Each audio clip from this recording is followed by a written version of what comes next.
नमस्कार प्यारे बच्चों। आज हिंदी की कक्षा में हमारा विषय है आ की मात्रा। आ की मात्रा। बच्चों, हमने स्वर पूरे सीख लिए हैं, व्यंजन भी पूरे सीख लिए हैं। अब मात्राओं की बारी है। सबसे पहली मात्रा है आ की मात्रा। किसी भी वाक्य को बनाने के लिए सिर्फ स्वर और व्यंजन ही इस्तेमाल नहीं होते हैं, मात्राओं की भी आवश्यकता होती है। किसी भी व्यंजन के आगे सीधी खड़ी रेखा लगाते हैं तो यह बन जाता है आ की मात्रा।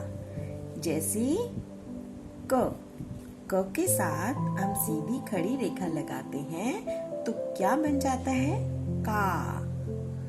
ख के साथ सीधी खड़ी रेखा लगाते हैं तो क्या बन जाता है? खा। ये है आ की मात्रा। सीधी खड़ी रेखा है आ की मात्रा। तो चलो बच्चों, आज हम सबसे पहले आ की मात्रा की एक कहानी सुनते हैं। बच्चों, एक नगर में एक राजा था। एक नगर में कौन था? एक राजा था। और वह राजा था और वह बहुत ही दयावान था। साथ ही साथ वह राजा धनवान भी था। और वह हमेशा भगवान की पूजा करता था। भगवान की पूजा करते समय वह भगवान को माला भी चढ़ाता था। उस राजा के दरबार में तबला और बाजा बजता था। उस राजा के दरबार में क्या बजता था? तबला और बाजा बजता था। और पूजा के बाद वह हमेशा गरीबों को चादर और चावल दान किया करता था। क्या दान किया करता था? चादर और चावल। राजा गरीबों को चावल और चादर दान किया करता था। उस राजा के बाग में बहुत सारे पौधे और वृक्ष थे, जैसे आम का पेड़, जिसको वो आम का बाग कहता था, आम का बाग।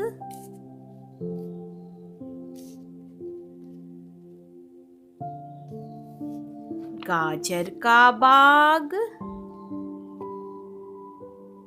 और टमाटर का बाग था। उस राजा के पास क्या क्या था?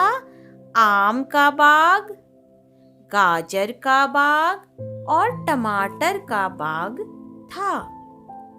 एक दिन क्या हुआ कि आकाश में आकाश बिल्कुल काला हो गया।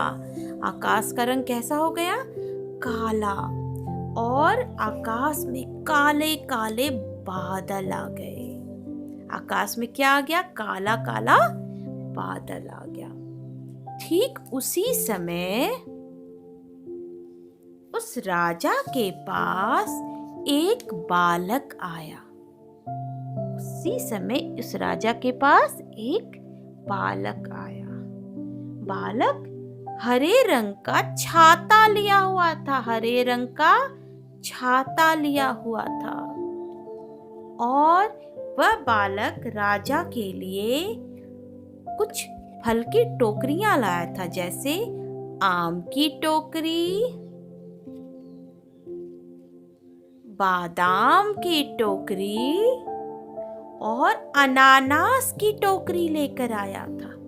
यह देखकर राजा बहुत खुश हुआ और उसने बालक को ताजा ताजा स्वादिष्ट पकवान खिलाया और फिर आदर पूर्वक उसको उसके घर भेज दिया। तो कैसी लगी बच्चों आपको कहानी? अच्छी लगी ना? हाँ। तो इस कहानी में हमने सिर्फ आ की मात्रा वाले शब्दों का प्रयोग किया था।